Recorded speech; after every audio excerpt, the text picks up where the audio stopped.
Cujo, Children of the Corn, It. What do they all have in common?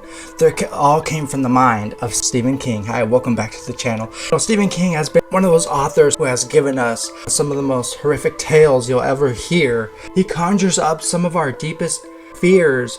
These are my top 5 iconic characters from Stephen King. Number 5 is Cujo.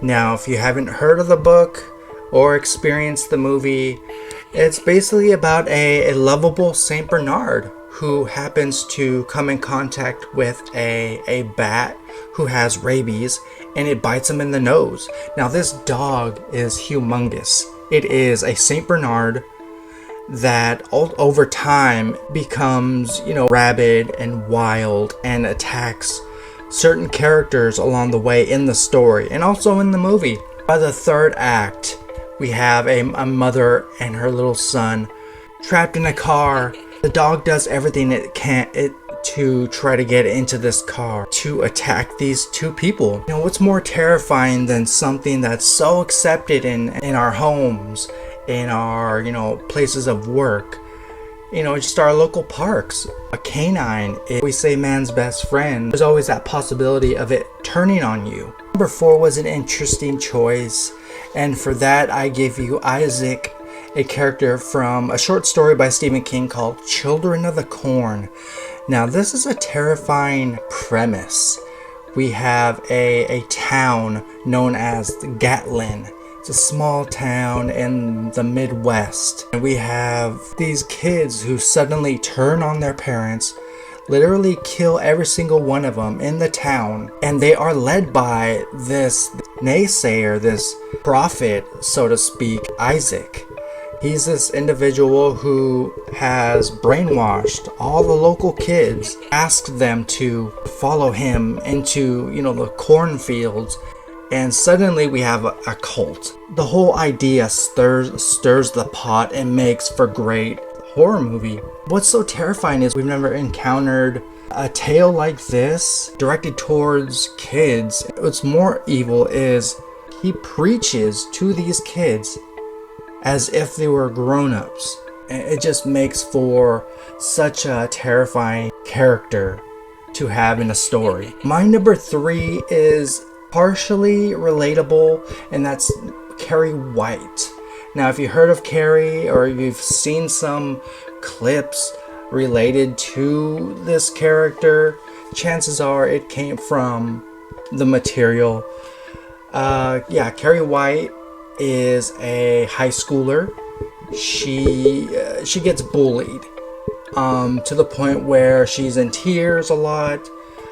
One day, some kids at school, in her school, take it too far. She gets invited to the prom. She's over the moon excited.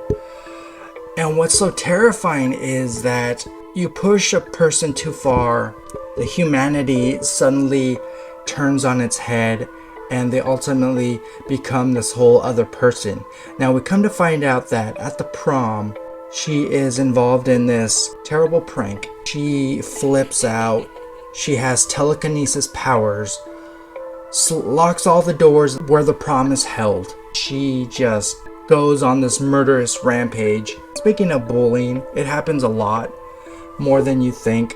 My number 2 is Jack Torrance from The Shining, based on the book by Stephen King. Chances are you've run across a reference to The Shining somewhere online. Just the whole premise is twisted.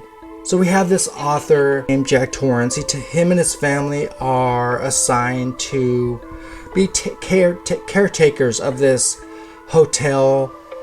And it's huge, and there's a winter storm that's about to hit. The hotel is not what it seems. There's a backstory involving a lot of murders. Jack Torrance, played by Jack Nicholson, some people would argue this is his best performance, and I agree with that. Certainly memorable. He loses his mind. The audience is just along for the ride.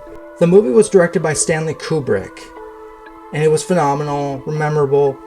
However, the author himself did not like the film, how it turned out. because there's a personal message within the book of The Shining. I think it's reminiscent of King and how he was battling, he had an alcohol problem, and how he came to terms with, okay, I need to stop. I need to think about my family. And so it was a personal message. It was personal and it hurt him a little bit to know that how the movie turned out into this horrific, survival movie. Jack Torrance is my number 2. My number 1 is so iconic. He's not on my Mount Rushmore of horror movie villains. I'd say number 1 is Pennywise, the dancing clown. There is a lot of backstory to this character that I'm not going to dive into, but if you've seen the movie, if you've heard about it, if you've even read the book, which is practically 1,000 pages long, we have a group of kids in a little town called Derry, and they come across this clown that feeds into their fears and uses it against them. It makes for great storytelling. It pushes the limits. One thing I've caught on over the years about Stephen King's writing is he uses kids and he will kill them off in the books. I myself actually own several King books.